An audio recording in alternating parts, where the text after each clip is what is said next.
Welcome to this mini tutorial about healthy twists. With this mini tutorial, I want to give you some exercises of how we can dissociate and how we can do that in a healthy way. So first, we need to understand that the pelvis stays neutral, so it stays where it is.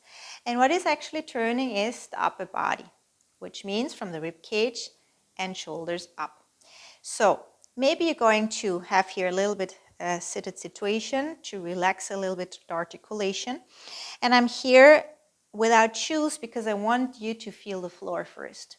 The floor that we can ground down, but also that we can feel how now, when I'm going to do this twist, that I feel always my feet in my hands. So you push from the feet in your hands, the hip stays, and now the upper body is going to twist to one side and to the other side.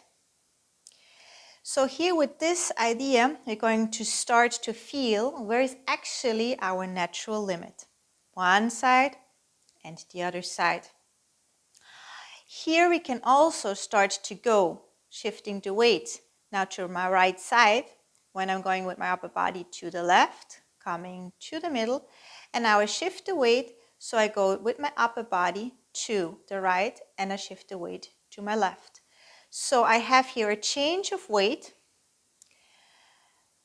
and with the upper body connecting towards my free knee. Now try to do that, but the upper body starts now to connect to my base leg. So this means where I have the weight, now I have it on my right, my upper body is towards the right side. So this is a little bit tricky because mostly we want to turn one part together with the other. So here we really need to focus that we are on the left in this case. My upper body is towards the left. Now I turn it once more to the right. So I'm on my left foot. Now I want to go to a side step. So I can do now here the side step. So from one leg to the other, feeling how I always push the floor. So we take here advantage of not having shoes to really grab the floor and feel this. And now once more, I go with the upper body towards my free leg.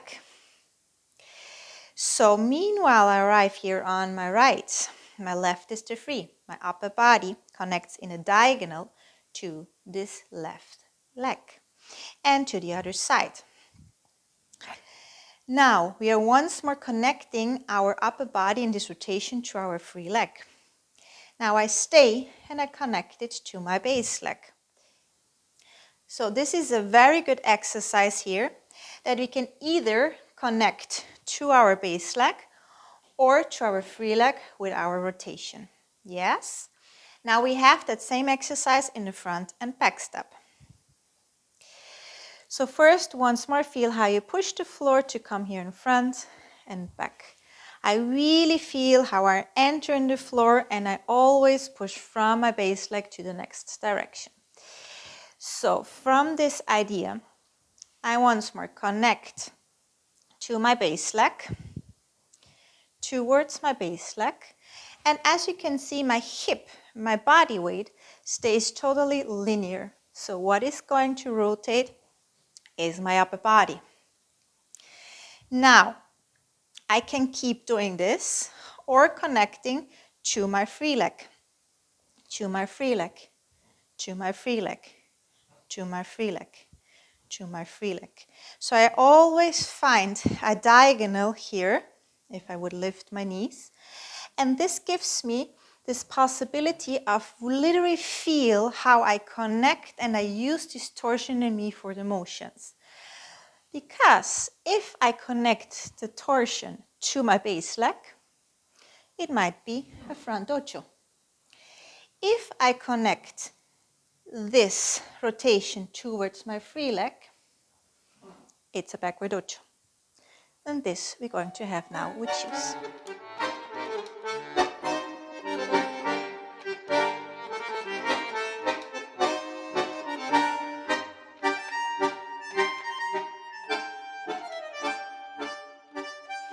We want to repeat one idea. I'll show that from the side. So I'm on my right side, the camera would be my partner. So here we want to get back into the idea that I can connect to my base leg in my rotation or to my free leg. To my base leg or to my free leg. In this moment, I'm arriving here back. My free leg is here closer to the camera, closer to my partner. What I want now to feel, how I can discharge here the weight down, which we will see in another video, and how I really arrive with my axis on my foot. When I now rotate even more because my partner gives me an information around my base leg into the next direction, I pivot and now my upper body is connected to my base. I go back and my upper body is connected to my free leg. I once more feel that I ground here down, maybe I sit here a little bit down. I'm going to rotate my upper body backwards, so around towards where he actually gives me the direction. Do the pivot, step back. Yes. Now I want to show you the same idea with the wall in order that we can understand how we can do that together with our partner. So this would be my partner. I'm on my right foot. The left is my free leg. As you can see, the same exercise, my upper body is rotated towards my free leg. Now he will push me around my base leg to the new direction. So now important is that I'm not turning in block and going away from him. I want to understand first that my base leg, which is my right, is pushing towards my both hands, especially to my left. Now from my left, I receive the pushing, but here what I'm doing is I push back, but into my base leg. So what you can see, my shoulders are staying. I'm going to rotate from my rib cage down in my base. And when I rotate it, my hips are perpendicularize towards him. Now he will go to the side. Now I push from my base leg back to my new base leg. And I'm once more with my upper body towards him. So now I change my base leg pushes here towards my hand. Especially I feel how I push here, or grow better said, towards him to enter in this pivot down to my foot, and now I push back for the next direction. Two important details. I need always to grow towards him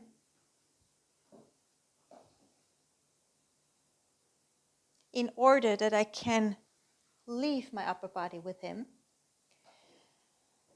And the other is I do the pivot and now I push from my base leg into the new direction. I hope you liked this little tutorial for your Back Ochos.